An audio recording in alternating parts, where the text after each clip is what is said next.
This is your AEW Dynamite review and analysis video here on the official Wrestling News 365 YouTube channel. This week AEW presented a special homecoming edition of AEW Dynamite from Daly's Place in Jacksonville, Florida.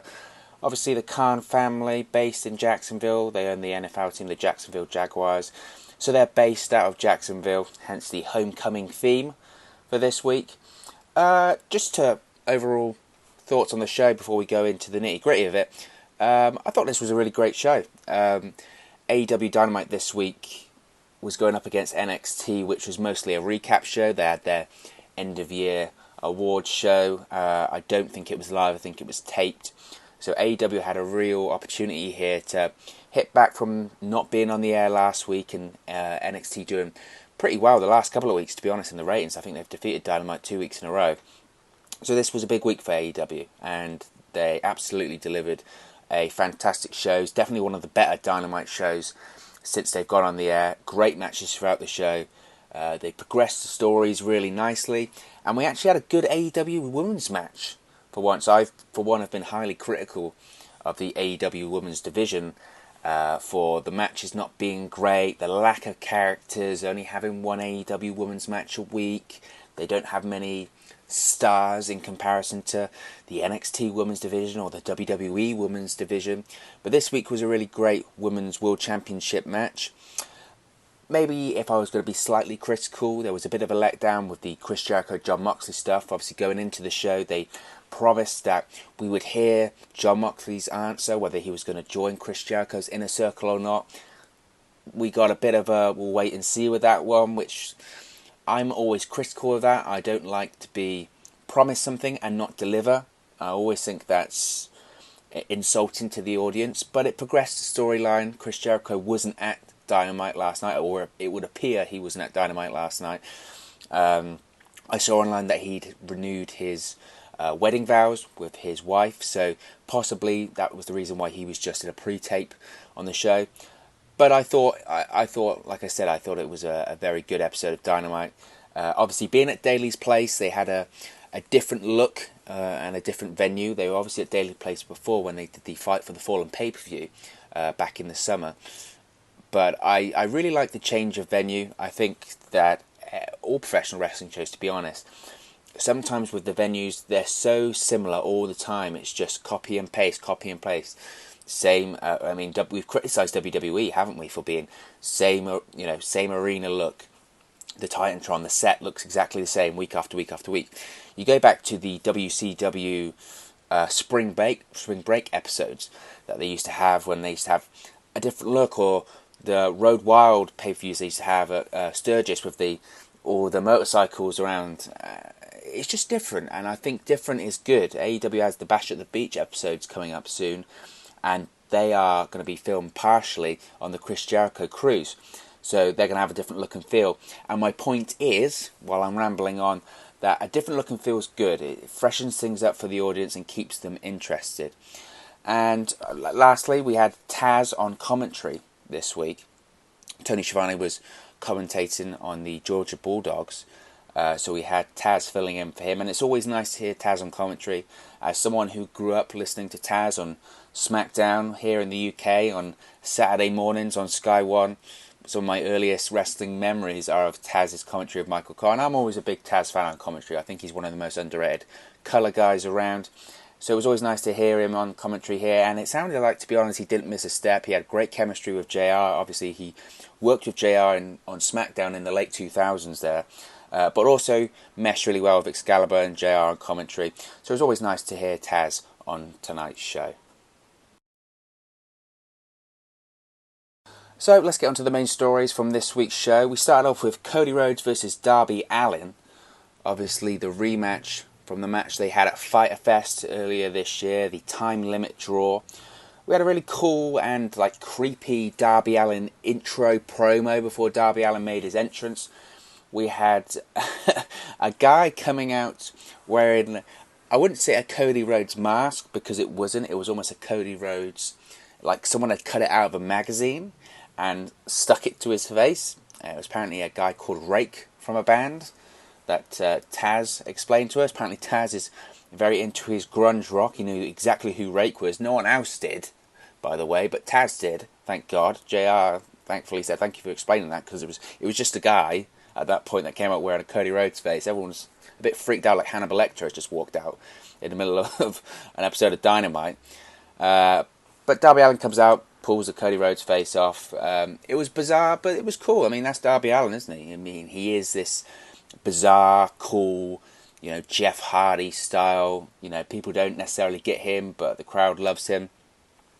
We then had Cody Rhodes out with Arn Anderson. His official title was revealed to be the head coach of the Nightmare Family. So I really like this use of coaches and managers that they use in AEW. They actually, they don't refer to them as much as managers, more as coaches, which goes back to that. It's almost been a hot topic, isn't it? The sports-based presentation of professional wrestling. I think it's got to be sports-based, sports-orientated. And I like the use of the word coach as opposed to manager. I think that's a nice touch. Also, another thing I noticed during the match, and I know I'm going to sound like one of these, rambly old-timers here, but the difference in size between Cody Rhodes and Darby Allin at certain points was, pretty striking. I mean, Cody Rhodes isn't exactly a giant by any means. I think he's about 205. I mean, you look on Cody Rhodes' Twitter and Instagram pages, he, especially in the road to All Out in the summer, he was saying about how he was getting in the best shape of his life, getting to the lightest he had been since, the early 2000s, not early 2000s, late 2000s, sorry. So and I think at the time he was saying he was about 205, so I don't know how much Darby Allin weighs. I don't recall if Justin Roberts mentioned that or not. But yeah, the difference in size here was striking. Obviously, you look past it eventually because you just are focusing on the match. But it's striking. That's professional wrestling in 2020, I suppose, nowadays.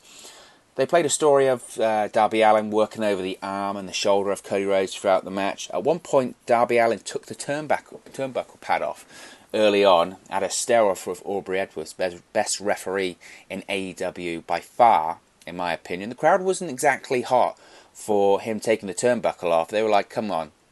The AEW crowd is a smart crowd. They don't want to see finishes or, shitty finishes involving turnbuckle pads being ripped off, blah, blah, blah. So, but as soon as he took the turnbuckle pad off, okay, angle alert, that's the finish right there. They didn't obviously immediately go to it, but it's always in the back of your mind.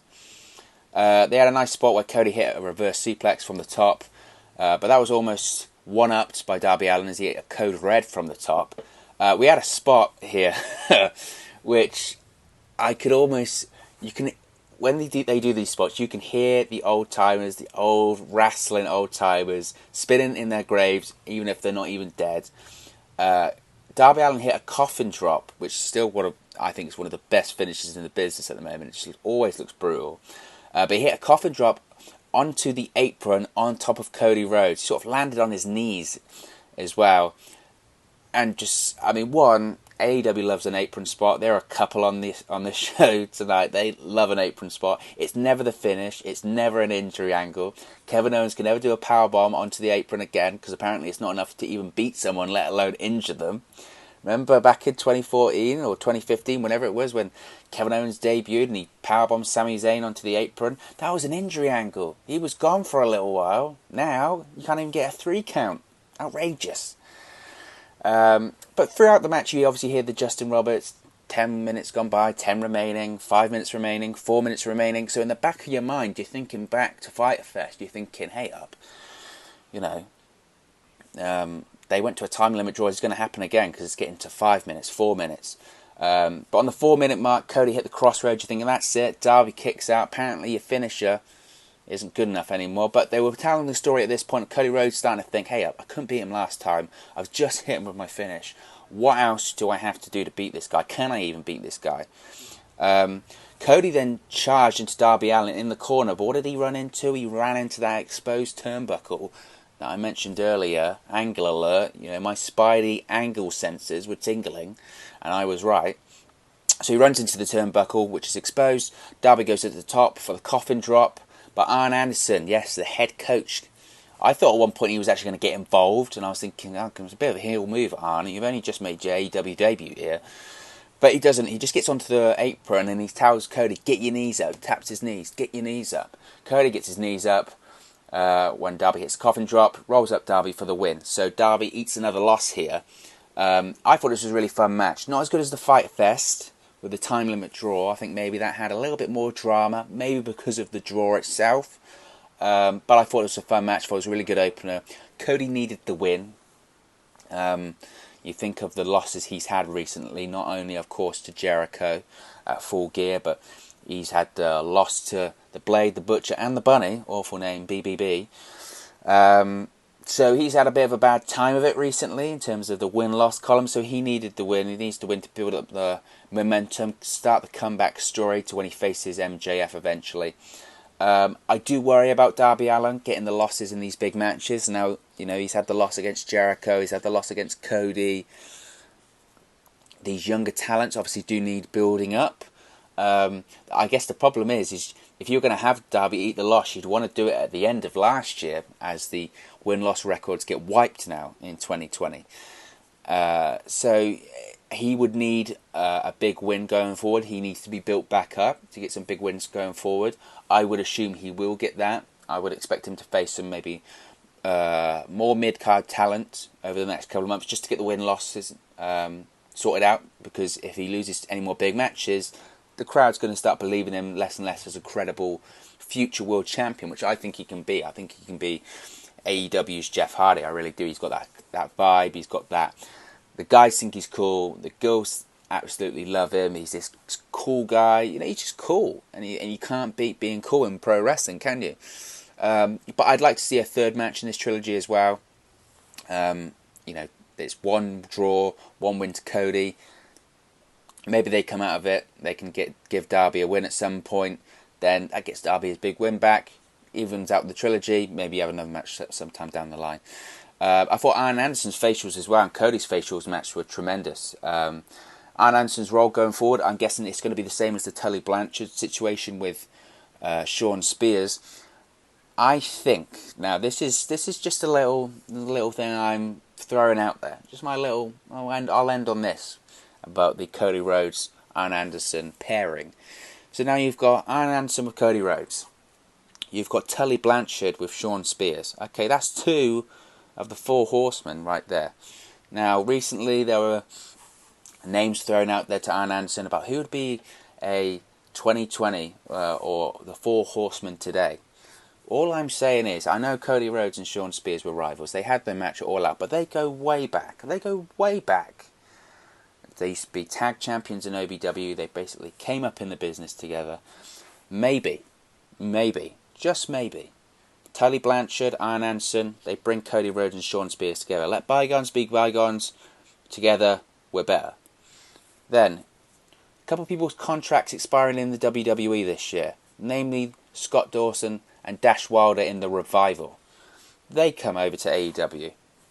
Then, you've got Cody Rhodes, you've got Sean Spears, Dash Wilder, Scott Dawson, the Revival. You've got the 2020 version of the Four Horsemen. Hey, that's a stable right there. They feud with the likes of the Inner Circle. They feud with what's left of the Elite there.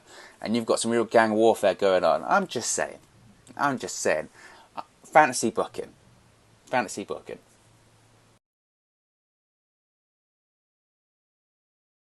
Next we had the Women's World Championship Fatal 4-Way match, or a 4-Way match to call it an AEW. Not a Fatal 4-Way, that would be WWE. It's a 4-Way match. We had Nyla Rose, who was back after suspension. I say that with air quotes with my fingers. You can't see this, but suspension. Against Hikaru Shida, Britt Baker, Dr. Britt Baker, of course, and the Women's World Champion Rio. We haven't seen Rio in ages, it feels like, since I think the AEW just after Full Gear. And as soon as Britt Baker came out, I just started thinking, like, what has she done for this title opportunity? Apparently she's the number 2 ranked competitor in the women's division, but I mean, she's lost to Rio, she lost to Hikaru Shida. It seems like every big match Britt Baker has, she loses. And, spoiler for the finish of this match, she doesn't win this one. But put a pin in that, because we'll come back to that in a second. Before the match, Nyla Rose attacked Rhea and Britt Baker with the Women's World Championship belt. But Hikaru Shida fought back, hit with a kendo stick. The match started hot. Nyla Rose, I mean, the story of this match is that Nyla Rose, she's called the Native Beast, but she genuinely is a beast. She is just the star for me of the AEW Women's Division. A women's division that is severely lacking in talent and quality matches so far, in my opinion. She hit this flying knee guillotine from the top rope. She then hit a running senton through the table onto Hikaru Shida. Lots of near falls in this match. At one point, she went for a swanton bomb to Rhea and Hikaru Shida, but they rolled out the way. At one point, Hikaru Shida actually hit a Michinoku driver onto Nyla Rose, but kicked out at 2. Rhea, though, wins the match. She gets a jackknife cover on Dr. Britt Baker as Britt Baker was locking in the lockjaw on Hikaru Shida.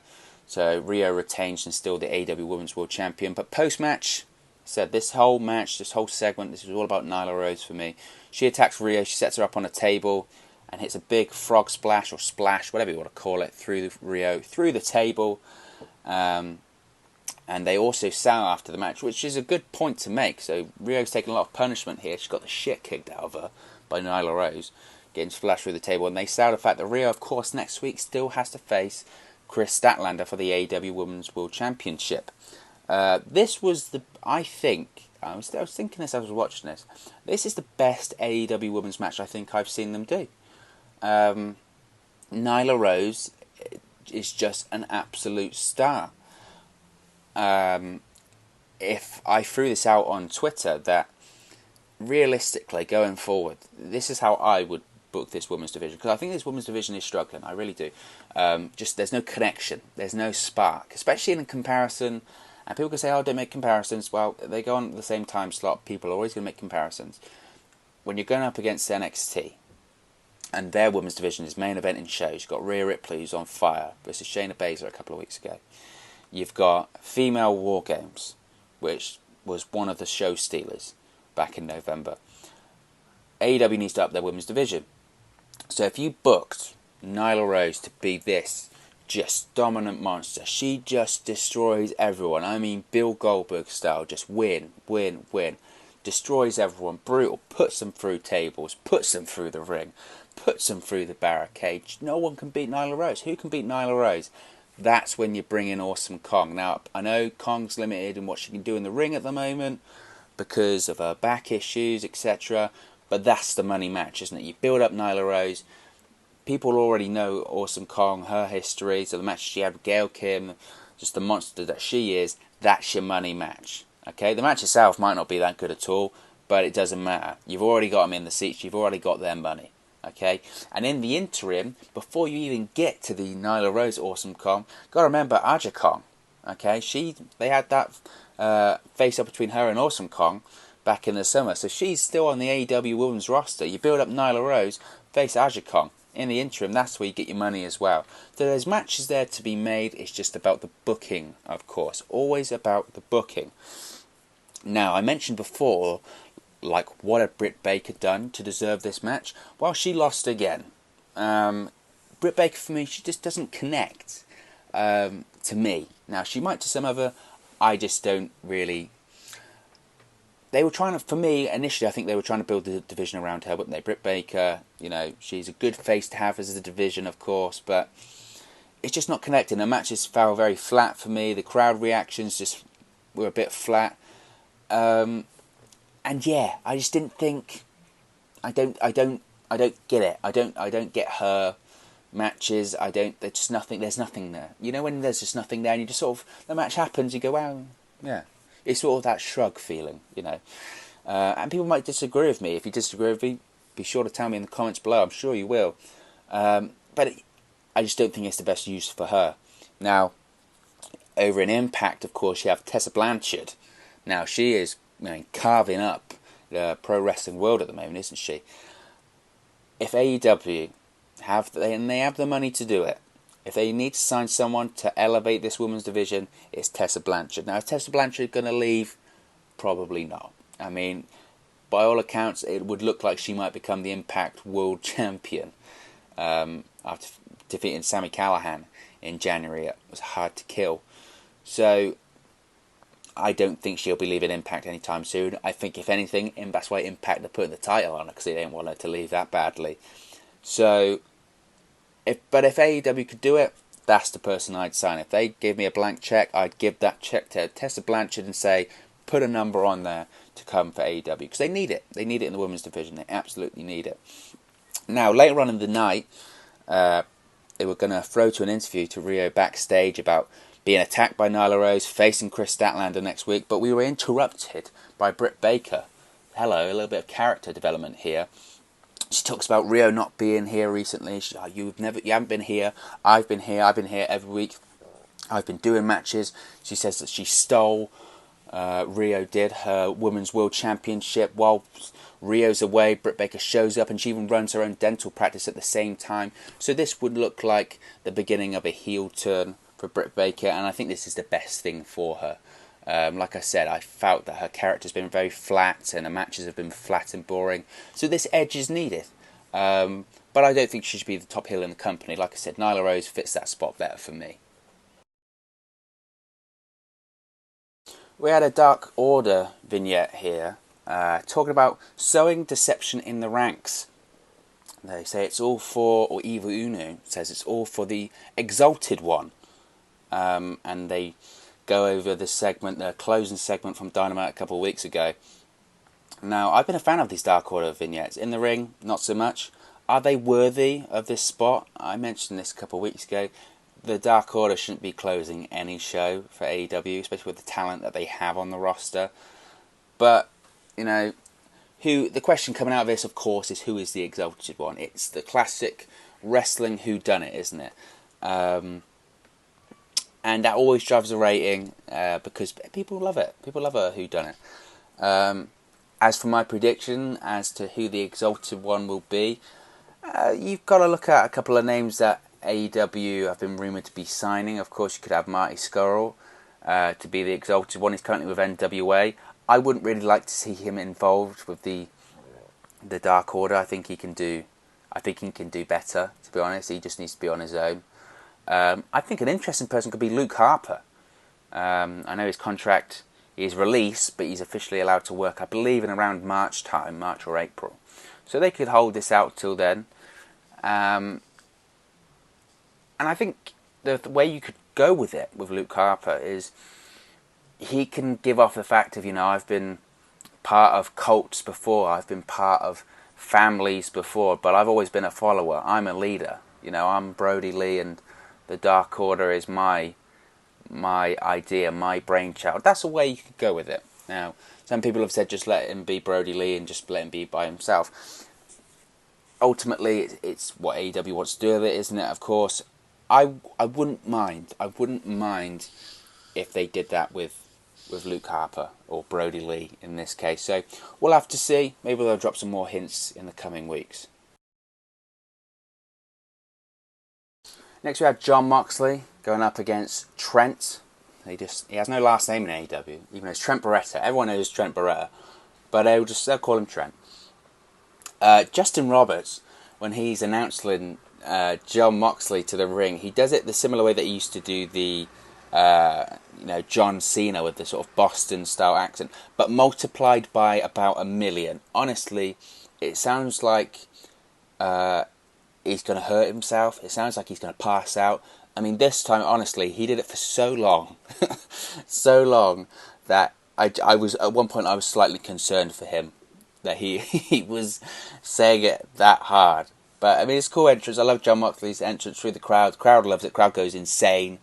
Jon Moxley is so over in AEW. He was, of course, Sports Illustrated Pro Wrestler of the Year, which I think is a worthy pick. I mean, Jon Moxley has been on fire. Is he the Wrestler of the Year? I mean, it's up for debate, isn't it? Of course, but no, I love the Jon Moxley entrance, and it's always fun to hear Justin Roberts just about have a heart attack when he introduces him.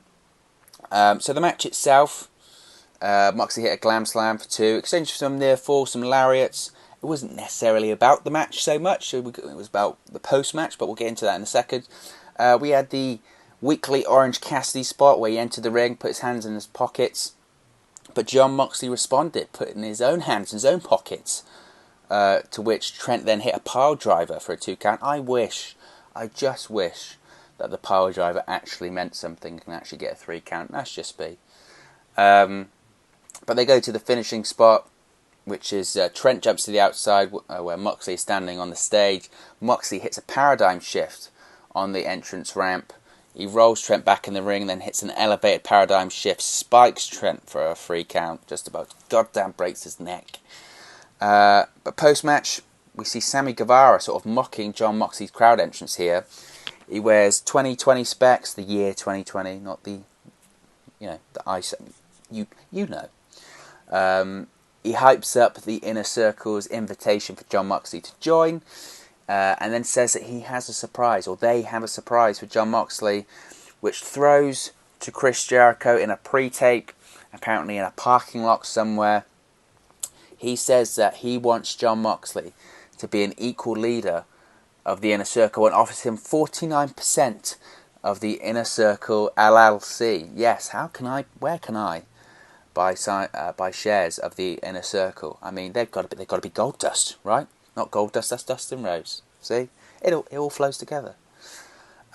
He says he wants to make him the executive vice president of the Inner Circle, sort of mocking the Young Bucks, Kenny Omega and Cody Rhodes' positions in AEW there.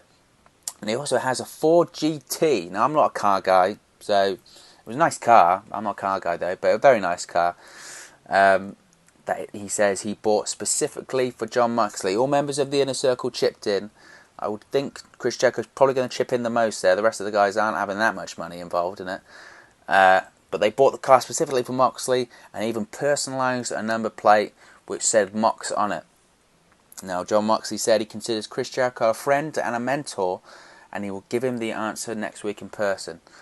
Now, I mentioned this earlier. I was slightly frustrated in that I didn't think that they delivered the answer as advertised. That for me, they hyped this up for a couple of weeks now. I'll give you a few weeks to think it over. You can think it over. We'll give you the answer in Jacksonville, blah, blah, blah. And, you didn't get the answer. They said that we'll get it next week and he'll deliver it in person. Slightly frustrating. I would have preferred to, just don't say.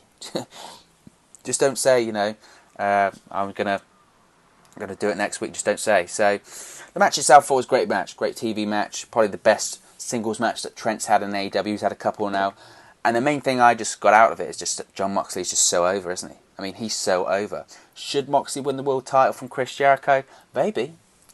I mean, if there's anyone that they're going to put the title on, they could put it on Jon Moxley, and I wouldn't have a problem with it. Should they do it? Probably not. I would probably hold out for Chris Jericho for slightly longer. Have him drop the title at maybe Double or Nothing, maybe, which would be in about, May. So maybe, give him 5 more months, 4 more months, something like that, later on. I don't think there's the need for Jericho to drop it anytime too soon. He's doing too great a job as the AEW champion.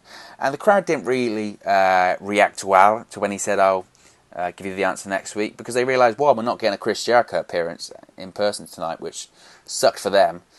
But also, obviously, like I said, you didn't deliver as advertised. But it'll be interesting. And for next week's show, will Jon Moxley join? Of course, he's not going to join the Inner Circle. He's going to probably do the DDP, NWO swerve, maybe put on the shirt, drop a couple of people with some paradigm shifts. Maybe he joins for a couple of weeks. You think, hey, he actually has joined. And then he does the Daniel Bryan and he attacks him. Jon Moxley is not going to be a member of the Inner Circle. That's just not going to happen. But it'll be interesting to see where they go with it. So next we had Sammy Guevara going up against Dustin Rhodes. Obviously this was the continuation of Dustin Rhodes' feud with the Inner Circle after getting his arm broken by them just before Full Gear last year. Sammy Guevara, of course, was already out as well after his promo with Jon Moxley. So he's standing in the ring and Dustin Rhodes attacks Sammy through the crowd to start the match. One thing that was noticeable during this, I don't know if it was like the shine of Dustin's ring attire or the shine of Dustin Rhodes' face paint, his red face paint he has. Now he has the half-covered face paint. But he looked, so sunburned. Dustin's been spending a little bit too much time out in that Jacksonville sun without any sunscreen on. You've got to be careful, Dustin. Okay. So they're having the match. Jake Hager comes out. They have the stare down with him and Dustin Rhodes. Obviously, he was the one that broke Dustin Rhodes' arm, slamming it in to the limo door a few weeks ago. I love how Jake Hager just doesn't speak, and the only words he has spoken on AEW Dynamite is it's called Chris Jericho whilst he was walking a goat to the ring. That's the only words he said since coming in AEW. I mean, I think that's fantastic. Dustin Rhodes just continues to amaze as well. He's 50. He's 50. I looked up during the match just because how well he's moving around in the ring at 50. And I looked up especially when I saw him do a Canadian Destroyer on the apron to Sammy Guevara.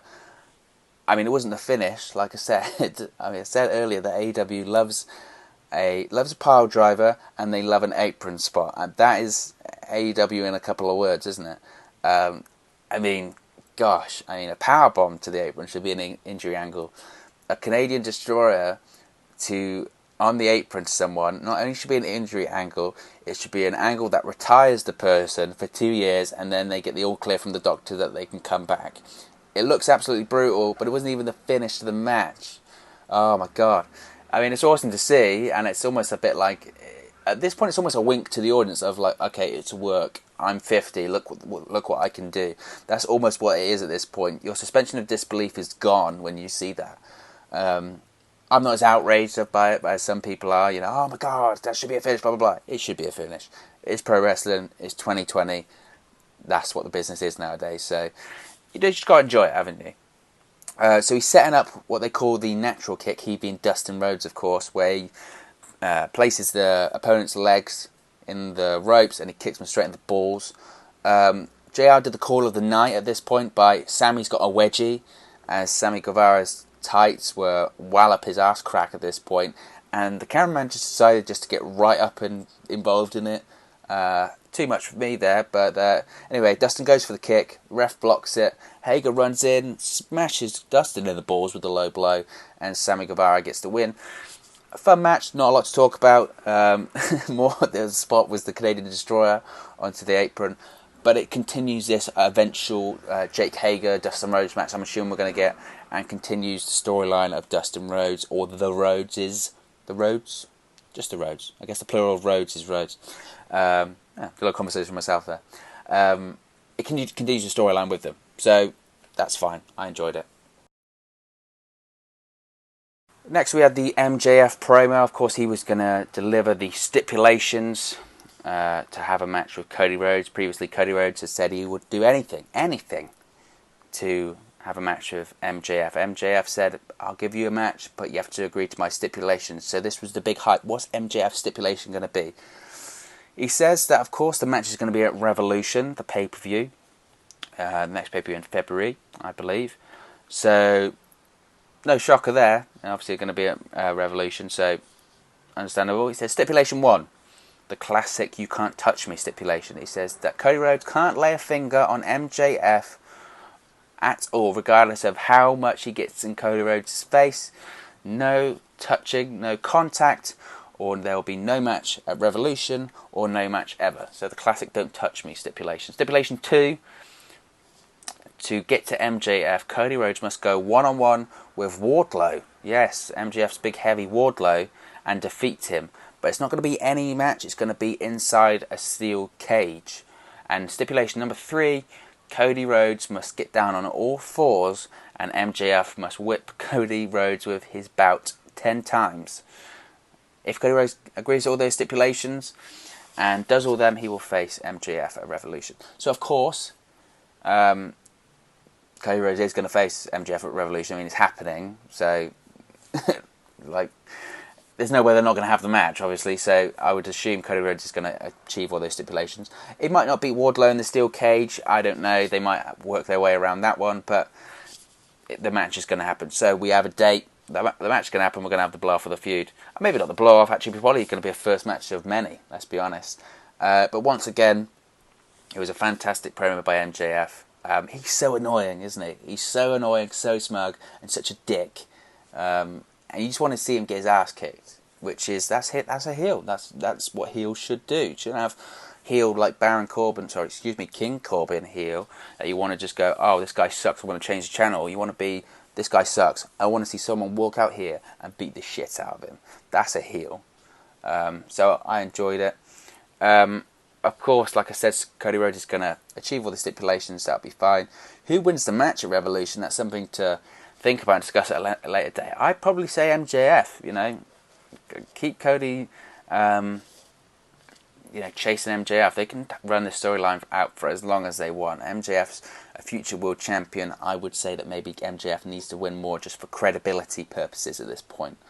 The leather, strap, getting whipped stipulation, people are saying it's a bit cringy and it's a bit over the top, it's a bit hokey. Yeah, it is. But it's pro wrestling. That's what pro wrestling is. It's going to be compelling TV. Imagine having, Cody's, we saw his mum at Full Gear at ringside. Imagine having the Rhodes family there at ringside, where Cody Rhodes is on all fours, MJF's whipping him. Think Tommy Dreamer, Sandman, Singapore Canin in 2020.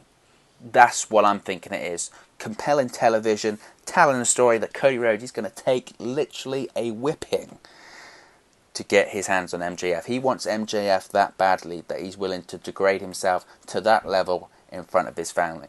I think it'll be compelling TV. I think it'll be a segment that people are talking about, and not talking about like the Lana wedding that's just so bad that people have to talk about it. They're going to be talking about it because it's compelling TV. So I'm happy with that, and I enjoyed the promo immensely.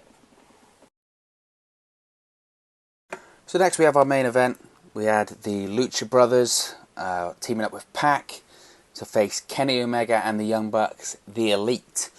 We had Adam Hadadrick Hangman Page on commentary on this one.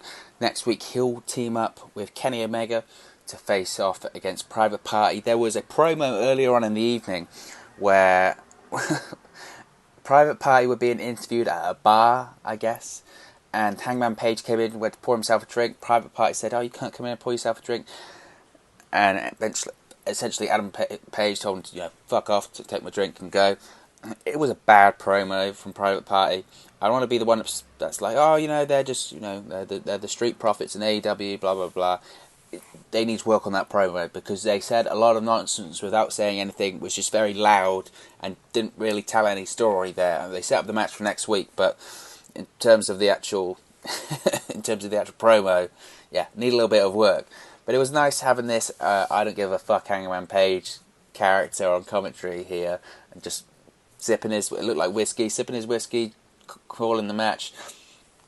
It was fun. I like this different Hangman Page character.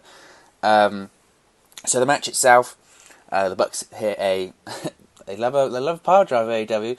Guess what the Bucks hit? They hit a Canadian Destroyer on Pac. They then hit double destroyers on the Lucha Brothers. We see Kenny Omega hit his Snapdragon suplex to Pac. Just absolutely brutal. I love that Snapdragon suplex. Then Rey Fenix gets hit with a Snapdragon suplex, hits the V trigger, but Rey Fenix snaps back up, hits a cutter. We then have the Black Arrow by Pac, but onto Kenny Omega, but the Bucks break it up. At this point, it was getting into a really, really hot finish. It was a slow start, but a really, really hot finish here. Pac locks in the Brutalizer to Kenny Omega. Of course, Omega passed out to the Brutalizer All Out in the summer, but it's broken up by the Bucks.